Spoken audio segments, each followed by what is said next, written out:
Hello everyone, welcome back to the Aerospace Lab 1. Today we are going to discuss the Lab 8, which is the Introduction to Fluids. The outline today is going to focus on understanding the basic concepts of fluid mechanics, recognizing the various types of fluid flow problems encountered in practice, model engineering problems, and solve them in a systematic manner. And eventually we will discuss about the fluid test we are going to run on October 20th, 2020. I want to keep this lecture as short as possible, so I may skip over some slides and I may just read through some parts of the lecture. I will also upload the full lecture online, so you can always go back and go over the lecture yourself as well. Okay. The first thing you wanna know is about fluid mechanics is to understand the terminology. The first term we wanna introduce is mechanics. Mechanics is the oldest physical science that deals with body, the stationary with both stationary and moving bodies under the influence of forces. Then the mechanic itself can be divided into two different branches. The first one is statics, the branch of mechanics that deals with bodies at rest, and dynamics, the branch that deals with bodies in motion. So based on this, we can define fluid mechanics as the science that deals with the behavior of fluids at rest or in motion, fluid statics or fluid dynamics, and the interaction of the fluids with solids or other fluids at their boundaries. So based on that, we define fluid dynamics as the as the study of fluids that are in motion, but we consider the fluid at rest as a special case of motion with zero velocity. There are different parts to this fluid dynamics with different terminology. The first one is hydrodynamics, which is the study of the motion of the fluids that can be approximated as incompressible, such as liquids, especially water. Then we have hydraulics, which is a subcategory of hydrodynamics, which deals with liquid flows in pipes and open channels, mostly discussed in civil engineering. Then we have gas dynamics, which deals with the flow of the fluids that undergo significant density change, such as flows of gases through nozzles at high speed, which is one of the main topics in aerodynamics, in aerospace engineering in general. We also have aerodynamics, which deals with the flow of gases, especially air, over the bodies, such as aircraft, rockets, and automobiles at high or low speeds. And eventually we get to the meteorology, oceanography, and hydrology, which deal with the natural occurring flows. Okay. The question you want to answer next after defining the words mechanics and dynamics is, what is a fluid? A fluid is a substance in the liquid or gas phase, a solid, and the main difference between a fluid and a solid is that the solid can resist and apply shear stress by deforming, whereas a fluid deforms continuously under the influence of a shear stress, no matter how small the stress is. In solids, the stress is proportional to the strain, but in fluids, the stress is proportional to the strain rate, right? When a constant shear force is applied, a solid eventually stops deforming at some fixed strain angle, whereas a fluid never stops deforming and approaches a constant rate of a strain.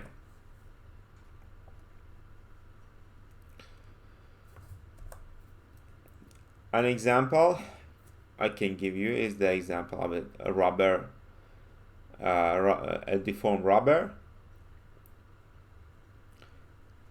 The shear stress shown here is in an equal but opposite shear stress that acts on the upper plate.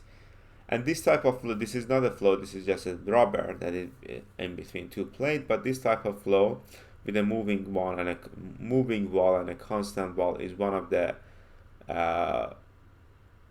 more famous types of basic flows that you're gonna see if you ever end up taking a viscous fluid flow course, or if you ever end up the higher level aerodynamic courses. Let's define a stress here. A stress is the force per unit area. Normal stress is the normal component of a force acting on a surface per unit area. Shear stress is the tangential component of a force acting on a surface per unit area. In fluid mechanics, we define pressure as the normal stress on a fluid at rest. So normal stress in fluid mechanics is pressure. And zero shear stress is a condition that a fluid is at rest, which essentially means that a fluid at rest is a state of zero shear stress. When the walls are removed or the liquid container is tilted, a shear develops as the liquid moves to reestablish a horizontal free surface. And we already have seen the definitions of normal and shear stress before in the previous mechanics of solids or statics courses or even physics courses. Okay. Let's see what's the difference between a liquid and a gas. In a liquid, a group of molecules can move relative to each other, but the volume remains relatively constant because of the strong cohesive forces between the molecules. As a result, liquid takes the shape of the container it is in, and it forms a free surface in a larger container in a gravitational field. But a gas expands until it encounters the wall of the container, that larger container that is, and fills the entire available space. This is because the gas molecules are widely spaced and the cohesive forces between them are very small. Unlike liquids, a gas in an open container cannot form a free surface. Okay, as you can see, that's the difference between the gas and liquid. We have the free surface here in a liquid formation, but we don't have any free surface in the gas. The inner molecular bonds are strongest in solids and weakest in gases. We define solids as as essentially crystallized patterns. The molecules in a solid are arranged in a pattern that is repeated throughout, but in liquid, molecules can rotate and translate freely. In the gas phase, the molecules are far apart each other and molecular ordering is non-existent. The molecular order of the solids compared to the liquids and the gases.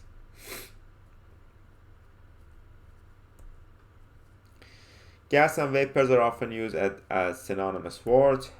Gas is the vapor phase of a substance, and vapor usually implies that the current phase is not far from the state of condensation. We have two different types of approaches to fluid mechanics. The first one is the macroscopic or the classical approach, which is the approach we are most concerned with in aerospace engineering and mechanical engineering. This does not require knowledge of the behavior of individual molecules and provides a direct and easy way to analyze engineering problems. Whereas the macroscopic or statistical approach is based on the average behavior of large groups of individuals. If you are interested to know more about these macroscopic or statistical approaches, I would recommend taking a higher level fluid mechanics course. On a macroscopic scale, pressure is determined by the interaction of the individual gas molecules. However, we can measure the pressure on a macroscopic scale with a pressure gauge. So notice the difference between the macroscopic and macroscopic. the microscopic is actually the microscopic scale of the pressure, which is the essentially when you want to measure the pressure with the pressure gauge, is the number of molecules that are going to interact with the pressure gauge here, right? That is going to determine your pressure gauge is showing on a macroscopic level. Okay. Well, what are the applications of fluid mechanics? We have the biomedical application of fluid mechanics. Fluid mechanics must be, you have to have a fluid mechanic analysis of any artificial hearts or valves you design for humans. Fluid mechanics is present in natural flows and weather. So weather pattern analysis is actually a very complex, and weather prediction in general is a very complex fluid mechanic analysis, mostly done by computational fluid dynamics. And also in power plants analysis, as you are going to see later in your energy, power and propulsion course. Aircrafts, spacecrafts, human body. Inside the human body we have fluid flow. In cars design, especially the aerodynamic analysis in the car designs, we have the application of fluid mechanics. Wind turbines, piping and plumbing systems, there are a lot of industrial applications to fluid mechanics as well.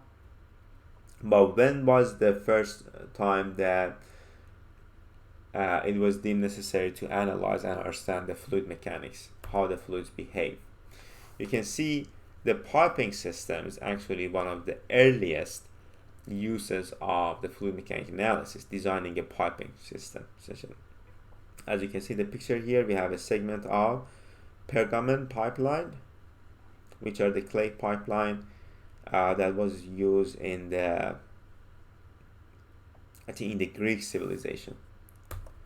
And we also have the mine house, which is powered by a reversible water wheel. Okay. Then we moved on, the fluid mechanics analysis moved on to the 18th and 19th century and became actually more formulated. We were able to develop the Navier-Stokes equation that governs all of the fluid flow, the conservation of mass, conservation of the momentum equation and the energy equation. So every fluid that moves can be described by these three sets of equations. And then based on those equations, we started developing some non-dimensional numbers using the dimensional analysis. The most important and most famous of which is the Reynolds number. And the picture you see here is the Osborne-Reynolds original apparatus of demonstrating the onset of turbulence in pipe, which is operated by John Lienhard at the University of Manchester in 1975. Then after this development, we came to the knowledge of aerodynamics. We needed the knowledge of aerodynamics. The knowledge of aerodynamics was at the earlier part of at the earlier days of flight was the most important knowledge, because the Wright brothers actually couldn't get their plane to fly because they didn't have a very good understanding of the lift coefficient and the drag coefficient. So they had to redo their analysis and then try flying again. Okay. And eventually in today's modern technology, as we have seen in the previous slides, the applications of fluid mechanics and fluid mechanics analysis is vast, and you can find the presence of this type of analysis everywhere on this planet. Let's talk about different classifications of fluid flows that you have to deal with. Right? The first classification you always have to deal with is the viscous versus inviscid fluid flows. Viscous flow are the flows in which the frictional effects are significant, whereas the inviscid flows, the frictional effects are insignificant. So we can essentially neglect the viscous forces.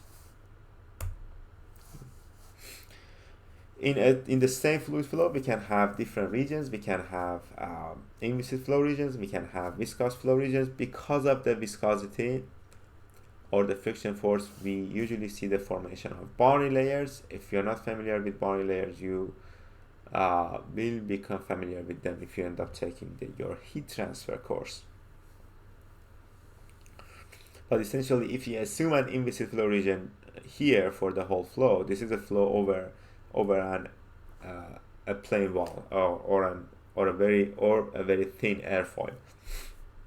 As you can see the formations of boundary layers, but if you assume the viscous flow is not present, and we are dealing with inviscid flow, which is most of the discussion you have had in your aerodynamics, you are essentially neglecting all of the friction force that is going to happen here.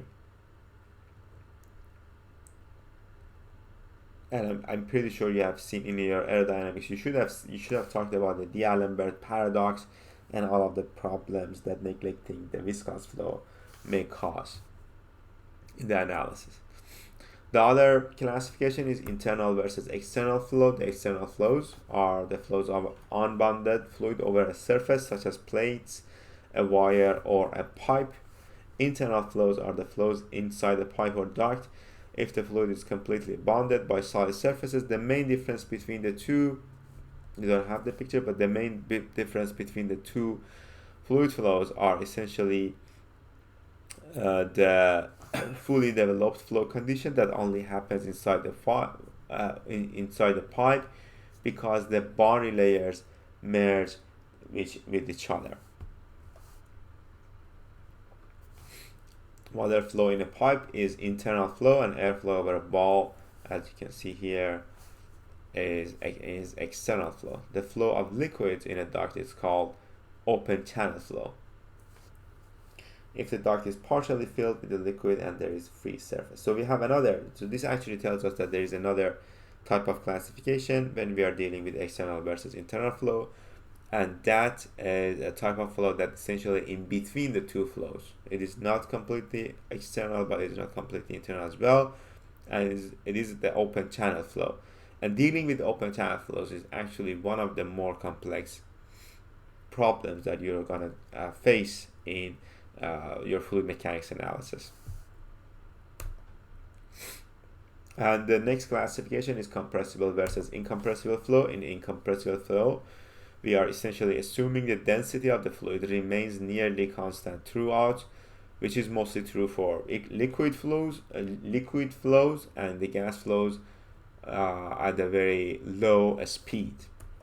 Whereas the compressible flows are the different types of flows in which the density of the fluid changes during the flow. When you are analyzing rockets or spacecrafts and other systems that involve high-speed gas flows, the flow speed is often expressed as Mach number, which at this point you are pretty familiar with. And that actually creates its own classification or category of the fluid flow. When at Mach numbers equal to 1, we have the sonic flow. Keep in mind the Mach number is a comparison of the speed of the flow compared to the speed of sound, right? And at Mach number of 1, we have the sonic flow. At Mach number of the smaller than 1, we have the subsonic flow. At Mach number of larger than 1, we have the supersonic flow. And there's another classification which doesn't have any specific cutoff point like Mach number 1. It is called the hypersonic flow, but the main part of the hypersonic flow, which happens at Mach numbers very larger than 1, usually around 3 to 5, is that you will see the presence of aerodynamic heating, which is most common in space re-entry applications, and you have to deal with them when you are dealing with the shock waves, detached shock waves.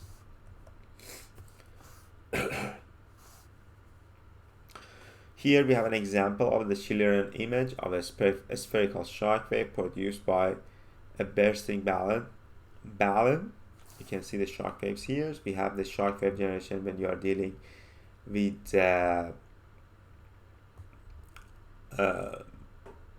velocities or speeds higher than Mach 1. Then another type of flow is the laminar versus the turbulent flow, which was the which we have the Reynolds number for. Laminar flow is the highly ordered fluid motion characterized by smooth layers of the fluid. The flow of high viscosity fluids such as oils at the low velocities is typically laminar. Turbulent flow is the highly distorted fluid motion that typically occurs at high velocities and is characterized by velocity fluctuations. The flow of low viscosity fluids such as air at high velocities is typically turbulent. Sorry about this. Then we have a transitional flow, which essentially is a flow that alternates between being laminar and turbulent. Now, examples of these two flows: the Reynolds number for the transitional flow is usually higher than the cutoff point for the laminar flow, but lower than the cutoff point for the turbulent flow. That's why, based on the fluid condition, you are going to see laminar or turbulent at different times. And transitional flow is usually ignored when you are dealing with the laminar and turbulent flows, mainly because it is very hard to quantify and analyze the transitional flow, because we cannot have a final solution for these type of flows. Essentially, we cannot have a final analytical solution for these type of flows, and if you are dealing with them computationally, you usually have to them with DNS methods, which are very computationally expensive, and at some point they are not worth it, because the transitional flows are usually not the focus of any type of analysis. Okay.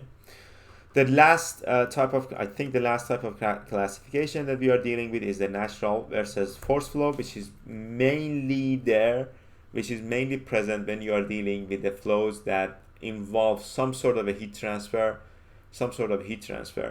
Forced flow is a fluid that is forced to flow over a surface in a pipe by external means, such as pump or a fan, but we may have some natural flow, which is the fluid flow due to natural means, such as buoyancy effects, which manifests itself as the rise of warmer and thus lighter fluid at the fall of the cooler or denser fluid. And the natural flow analysis themselves is a little complicated compared to the forced flow, but if you end up taking a heat transfer course, you will definitely deal with this natural flow analysis. We have the Schirlen image of a girl in a swimming suit here. You can see the rise of warmer air adjacent to her body. That indicates that human and warm-blooded animals are surrounded by thermal plumes of rising warm air. The last classification that I completely forgot about is the steady versus unsteady flow. The term steady implies no change at any point with time. And the opposite of steady, of course, unsteady. And we also have another term here, which is the term uniform flow, which also means that there is no change with location as well. Okay. So uniform flow is a specific type of a steady flow. We have another term, periodic, which refers to the kind of unsteady flow in which the flow oscillates about a steady mean. Many devices such as turbines, compressors, boilers, condensers, and heat exchangers operate for a long period of time under the same conditions, and they are classified as steady flow devices. Their flows are not really steady. We just take a time average in our analysis and use the steady solution for it. The main difference between these two types of flows can be seen in this picture. On right, you have an instantaneous snapshot of on the left, on part A, instantaneous snapshot of an unsteady flow. Okay. If you keep the motion still at this point, you are not dealing with time, so you can assume that the velocity here is going to be different from the velocity here, and you need to do some sort of an analysis to find the velocity distribution. So you have to do a steady analysis. But we have the time average picture here, which is done by the long exposure of the same flow. You can safely assume that the velocity here in the time average is the average of all the velocities, so it doesn't change with time, right? So you have to keep that in mind. There is a real steady flow that nothing changes with time because of that. There's no change in forces, there is no change in the viscous effects, and so on and so forth. But there's another type of a steady flow that is a time average of all of the unsteady parts of snapshots of the flow. We can analyze the flow in three different dimensions: 1, 2, and 3 different dimensional. We have 1, 2, and 3 different three-dimensional flows. A flow field is best characterized by its velocity distribution. A flow is said to be 1, 2, or 3 dimensional if the flow velocity varies in 1, 2, or 3 dimensions respectively. However, the variation of velocity in certain directions can be small relative to the variations in the other direction and can be ignored. So it's a very important part here. You have to make sure that you understand this. You may have a velocity present in different directions, but the variation of the velocity is the thing that determines whether the flow is one-dimensional or two-dimensional or three-dimensional. As an example, we have the flow over the very old car's antenna, which can approximately be two-dimensional, except near the top and bottom of the antenna. The same is true for the flow inside a duct. We have the interference region, which is definitely two-dimensional flow, but when you get to the fully developed part of the velocity profile here, you can assume a one-dimensional downstream where the velocity profile is fully, it doesn't change as it moves further inside the tube, it just changes in this direction, the Y direction, or the R direction, if you will. Before moving on, I think this is the last part of the discussion, the introduction to fluid mechanics. We want to remind you of systems and control volume. A system is a quantity of matter or a region in a space chosen for a study. A surrounding is the mass or region outside of that system, and the boundary is the real or imaginary surface that separates the system from its surroundings. The boundary of the system can be fixed or movable. Systems may be considered closed or open. You can see an example of a system here. Closed systems or control mass are a fixed amount of mass. No mass can cross its boundary. So you can see an example of a control system here. There is no mass transfers when you're dealing with a control mass or a closed system.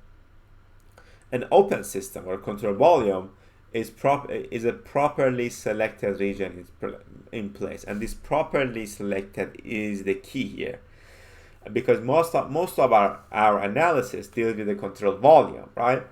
And you have to properly select your frame of reference or your control volume. It usually encloses a device that involves mass flow, such as a compressor, turbine, or a nozzle. Both mass and energy can cross the boundary of a control volume. We also have the control surface, which are the boundary. Control surfaces are the boundaries of a control volume. They can be real or imaginary. An example of a control volume, you have a boiler here, or a water heater here. You have cold water coming in from here, so the mass transfer, and hot water going out, the mass transfer again. So you cannot assume that this is a closed surface or a controlled system. It is definitely a control volume. Other types of control volume is the nozzle control volume, which is something that you will see in your aerodynamic analysis many times, or in your propulsion analysis essentially, which is the internal aerodynamics. Another example of a control volume, you have the fluid that can move in or move out from here based on the situation you have with this shaft here, with this piston here. Okay, so that's it for the introduction to fluid mechanics. I tried to go as fast as possible, and then we want to talk a little bit about our test that we are going to run here. This is a schematic of the test you're going to see. Essentially, we have a water source, a reservoir that sends water. That is, the water is pumped using a centrifugal pump to a paddle wheel, and that paddle wheel we have a mechanical valve that we will open or close, and then we also have a venturi tube which moves the water back to the reservoir here. We have the power meter at the centrifugal pump, which you can increase or decrease. We have many pressure sensors. As you can see, these are all the pressure sensors we have, and we also have the flow measurement that's going to happen at the paddle wheel and the venturi meter. Okay, you have all the dimensions of your venturi here, and then we read the data using a data acquisition system. But what do we want to answer in this test? We want to answer how are the flow rates measured by different flow meters compared. We want to compare the flow rates measured by all of these flow meters. We want to see how is the flow rate related to the pressure differential across a centrifugal pump. We want to see how is the flow rate related to the pressure differential across a valve. And we want to see how is the flow rate related to the pressure differential across the baseline venturi flow meter. We also want to answer this question: how do the flow rate and pressure drop relationships for the two venturi designs compare? This is for an old one. We have the two venturi designs, but I don't know if we're gonna test it. But let's keep this here. We want to determine and compare the discharge coefficient of the two venturi flow meters, and we want to determine the efficiency of the centrifugal water pump. To be able to answer the questions that we just asked using this test, the first one, make sure that we know what is pressure. Pressure is a perpendicular force per unit area. It is widely used in fluid systems.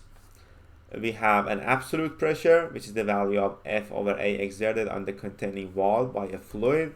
And we also have the gauge pressure, which is the difference between the absolute pressure and the local atmospheric pressure.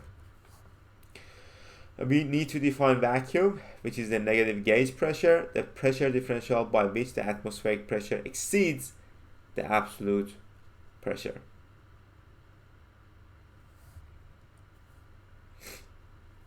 We can define pressure. As it relates to the force or the small element forces, the normal force and the area. dF of the normal force is going to be equal to negative PdA or negative P NdA, and this N is going to be a representative of your normal vector. So essentially here dA is going to be a non-scalar parameter because we took this normal vector out. Okay.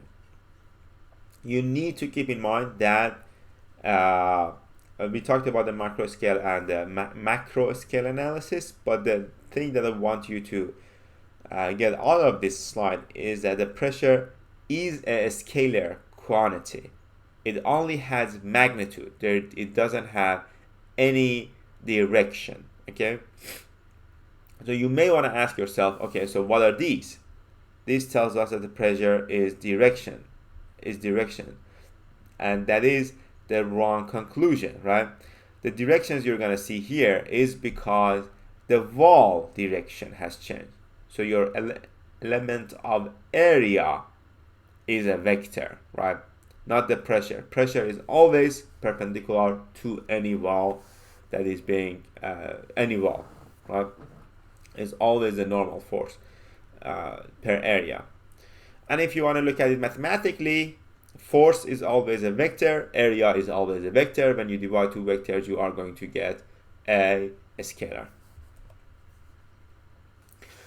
But if you want to have let's actually have a macro scale analysis of pressure. Let's see how we can find the pressure. We have if you look at the macro scale analysis, you can find the average velocity of each molecule, of the molecules in general.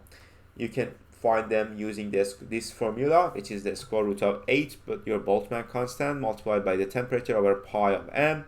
And the distance between each molecules can be defined as lambda here, which is the mean free path, the distance each molecule has to travel before colliding with another molecule. Based on these, we can define pressure as using this formula, which is going to be 1/3 of n, the number of molecules you have in a system, divided by the volume, multiplied by m, which is the mass of the system, multiplied by c squared, average velocity.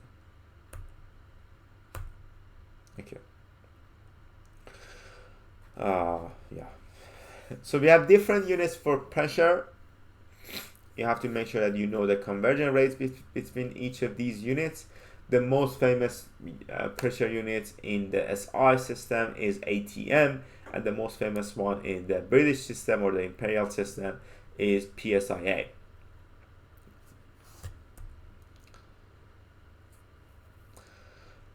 Before moving on, we want to talk a little bit about the pressure measuring devices. We have the many different types of device that can help us measure the pressure of a system. The first one being the fluid manometer. We also have the deadweight tester, Bourdon tube pressure gauge, diaphragm and bellows gauge, the Bridgman gauge, MacLeod gauge, Pirani thermal conductivity gauge, the Knudsen gauge, the ionization gauge, and the alphatron. What I'm going to do here is that I'm going to go over the slides. I'm going to show you these gauges, and I'm not going to explain them because it is going to add a lot to the lecture, and you are not going to be needing this for today's lab. Something that you need to keep in mind that all of these pressure gauges are used in different ranges of pressure. If you're dealing with very small pressures, you want to use the ionization one. Then higher pressures, you want to get to the electric resistance ones. But the first one is the static fluid column. That I'm pretty sure you have seen this. You can compare. You can find the pressure using the height of a static fluid. This is a very famous formula. You have seen this many times, and I'm pretty sure you're already familiar with this. You have the fluid manometer that looks like this, that essentially works based on the static fluid column, but it gives you the pressure difference between the 2 points, point 1 and point 2. You have the barometer that gives you the pressure difference with the atmospheric pressure, so it doesn't give you the pressure differential between the 2 points of the flow. We have the Bourdon tube pressure gauge. I'm not gonna go over this, but essentially this moves this needle here, and this needle, you have the pressure, this moves the needle here. It works based on the system of spring and a needle shaft, essentially, that gives you the pressure. You have the deadweight tester. You have the diaphragm and below gauges. If you had any questions about this, you please make sure to talk to me. Different types of diaphragm, LVDT combined pressure gauge. We have the Bridgman gauge, which is used in very high pressures, which is based on the resistance in the wires that you're going to read. We have the MacLeod gauge, which is a modified mercury and manometer. Right? We have the Pirani thermal conductivity gauge. We have the Knudsen gauge, we have the ionization gauge, and the alphatron gauge. If you had any questions about these gauges, please make sure to reach out to me. We will talk about it a little more, but let's get to the experiment itself. I will also post the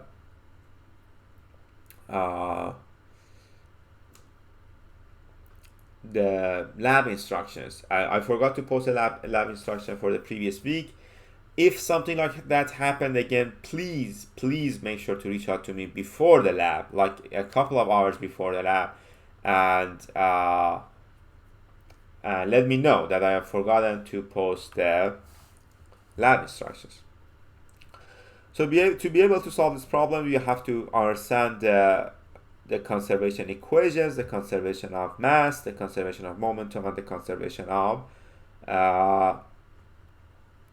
energy, right? But we are mostly concerned with in this test with the conservation of mass and some conservation of momentum. That's a momentum equation. But what does the conservation of mass tell us? It tells that the changes in mass over time inside your volume is going to be the mass flow into the volume. Mathematically, it will look something like this.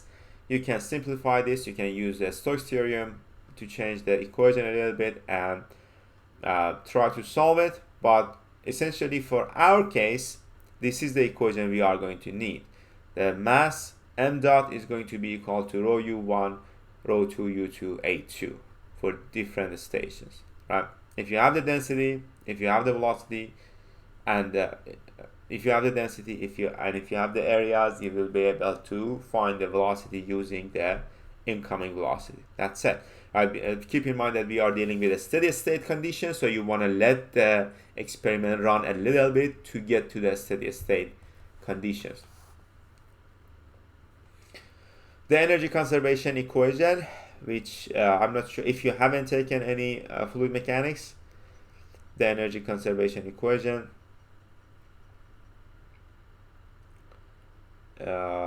is gonna be, the general energy conservation equation is going to be like this, right? But we are not really concerned with the energy conservation equation. We are concerned with the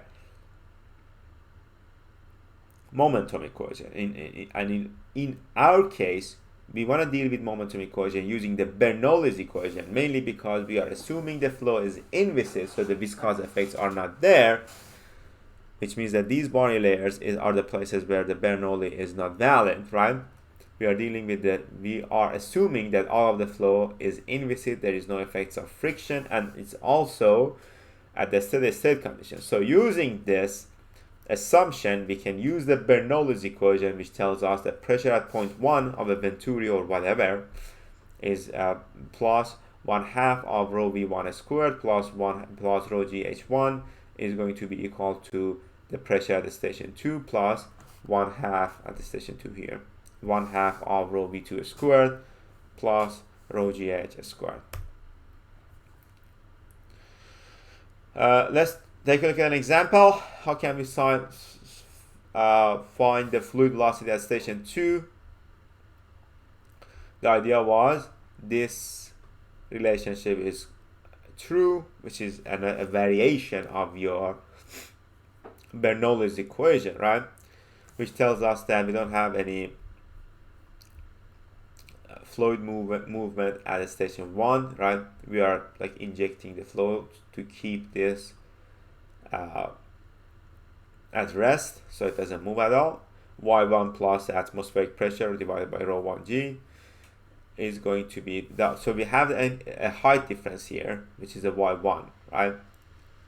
Or the height of this minus the height of this, which is the y1, plus the pressure divided by rho 1g at the station 1 is going to be equal to u2 squared over 2g plus the pressure at atmospheric pressure over rho 2g. Again, we have atmospheric pressure here. So these two cancel out if rho's are equal, which is the assumption we are going to make because we are dealing with the liquid water, right? And you can find the velocity as u2 is equals to the square root of 2g y1.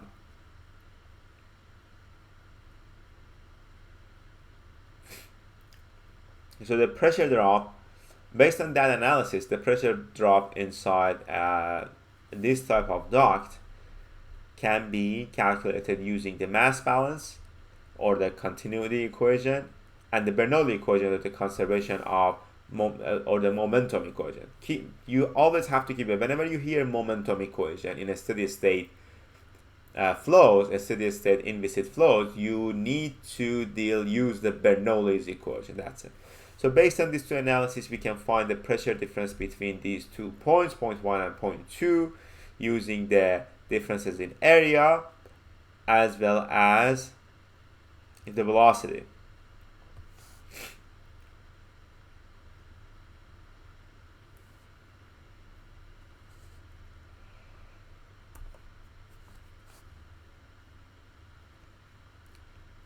We also can find the volumetric flow rate as your area multiplied by your velocity at each station. Keep in mind that your volumetric flow rate must be staying the same. And in ideal condition, your volumetric flow rate can be calculated using this.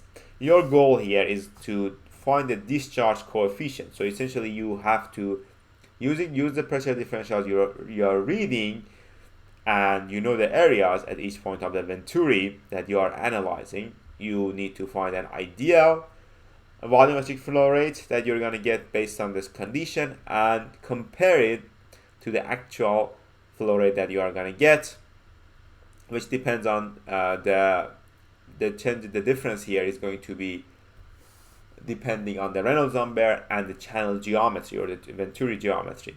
And essentially the ratio of the two, the actual volumetric flow rate and the ideal volumetric flow rate, is going to give you the discharge coefficient.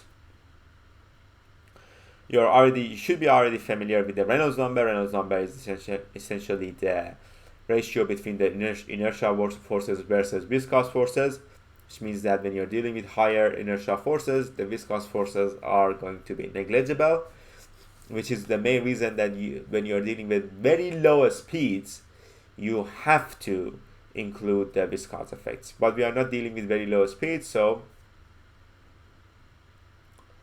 very low Reynolds number, which essentially is telling us that the viscous forces are dominant, are very important. We can have different types of venturi. This type of venturi is high accuracy and a small delta P loss. We can have a flow nozzle inside the venturi, and we can have an orifice type venturi, which is the type of venturi we are going to see. And this is the lowest cost venturi, but it will give you the highest pressure drop.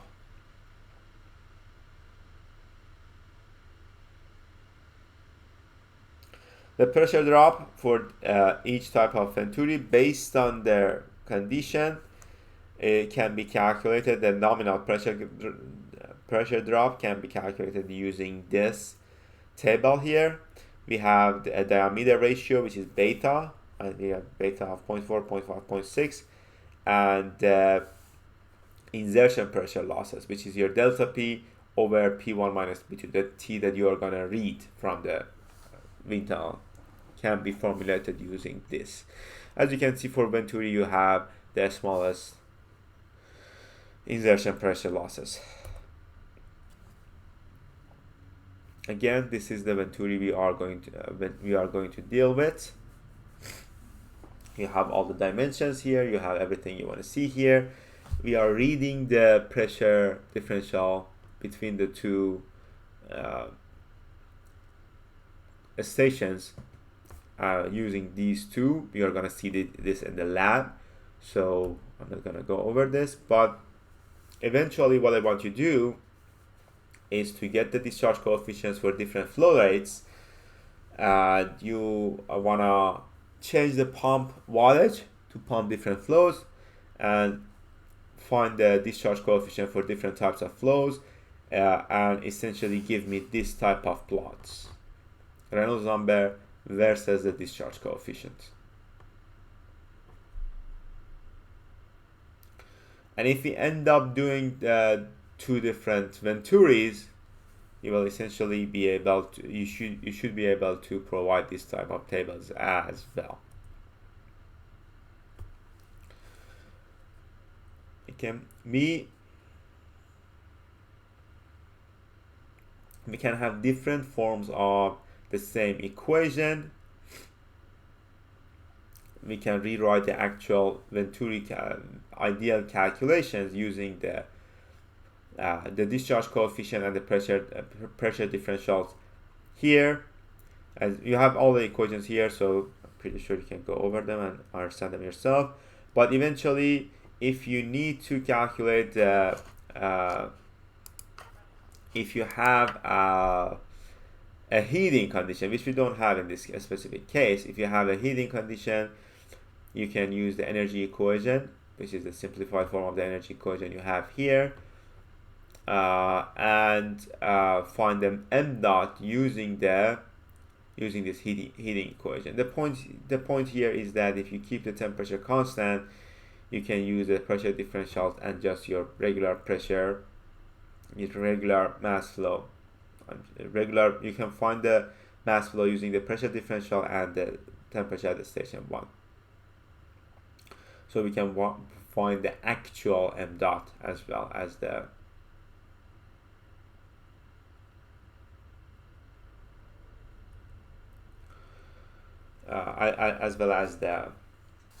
pressure drop.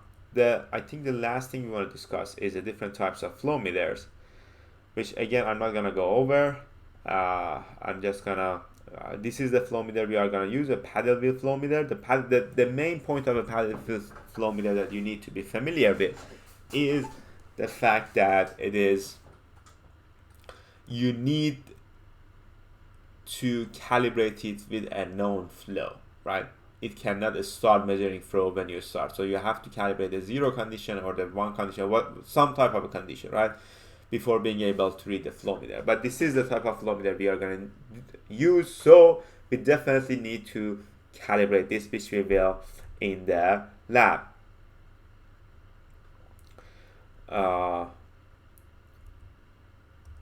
Let's actually go back to the different types of flow meter. These are the different types of flow meter. I didn't know I only have the explanation for one.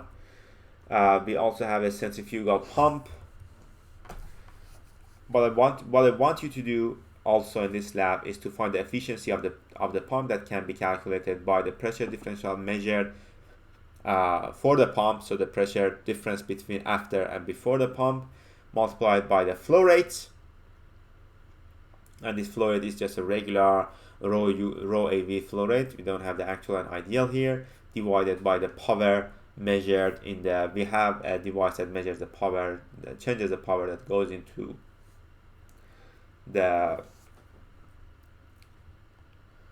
your venturi essentially. Yeah, we have the explanations of different types of flow meters here, which we are not gonna go over, but you are always welcome to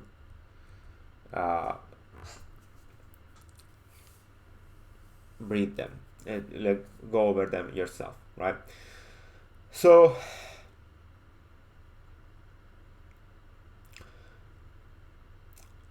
these two plots are also the plots that I want you guys to present. I want you to compare the flow meter you are reading from the venturi tube, the flow velocity you are reading from the venturi tube, and compare to the paddle wheel flow measurements, the flow velocity measurements.